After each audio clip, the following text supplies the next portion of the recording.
له پاکستان هیواد سره په سوداګریزه برخه کې له محدودیتونو وروسته افغان سوداګرو بدیلو لارو ته مخه کړې او د سیمې له نورو هیوادونو سره یې راکړه ورکړه ډیره شوې ده. د همدې بهیر په دوام کې د ایران 15 کسیز سوداګریز پلاوی چې څو ورځې وړاندې د امام ابو حنیفه څلورم ملي او نړیوال نندارتون کې د ګډون په موخه افغانستان ته راغلی وو، نن یې زابل ولایت ته سفر کړی او د دې ولایت د سوداګرۍ خونې له مسؤلینو او یو شمېر سیمه ییزو سوداګرو سره وکتل.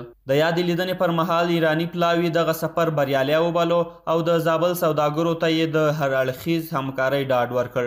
نوموړي زیاته کړه چې په نږدې راتلونکي کې به د زابل ولایت سوداګر ایران ته په رسمي سفر دعوت کړي څو دواړو لورو ته د سوداګرۍ نوې لارې پرانستل شي او همکاری لا نور هم پیاوړې شي. برادران ایرانی با تمام امکانات خودشون در خدمت مردم افغانستان، تجار افغانستان، بازرگانان افغانستان هستند.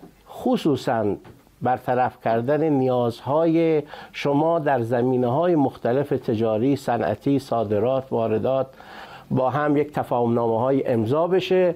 این مباحث و مشکلات مردم اینجا خصوصا در بحث سفر به ایران و ویزا و امکاناتی که اونجا وجود داره برای مردم انشالله فراهم بشه. ورته مهال د زابل د سوداګرۍ خونې مسؤل او د یاد ولایت یو شمېر سوداګرو د ایران د پلاوي هرکلی وکړ. دوی په وینا له ایران سره د سوداګرۍ پراختیا کولای شي د اوسنیو ستونزو په حل کې مهم رول ولوبوي. د ویزو په بخش کې دوی موږ ته ډاډ راکړی ده او د زموږ د طرفه تجارت په بخش کې ډاډ راکړی ده.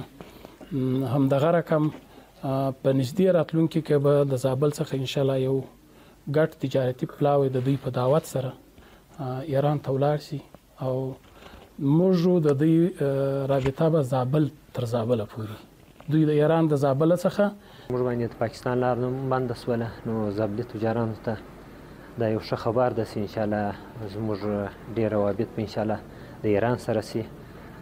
زموږ کومې میوې چې دي او به انشاءالله د دې ځای انتقالیږي و ایران ته. دوی مو وګرځولم په ټولو سرایو باندې د وچو میوو پر سرایو باندې مو وګرځوله. کومې میوې چې موږ ته پرتې وي هغه مو دوی ته ورښکاره کړلې. دوی دا وعده راسره وکړه چې انشاءالله دا کومې میوې چې دي انشاءالله دا به د دغه ځای ایران ته انتقالیږي. باید وویل شي چې ایراني پلاوي د زابل ولایت د وچې میوې له مرکزونو لیدنه وکړه او ډاډ یې ورکړ چې هڅه کوي د همدې محصولاتو لپاره په ایران او نورو بازارونو کې د خرڅلاو مناسبې لارې ومومي.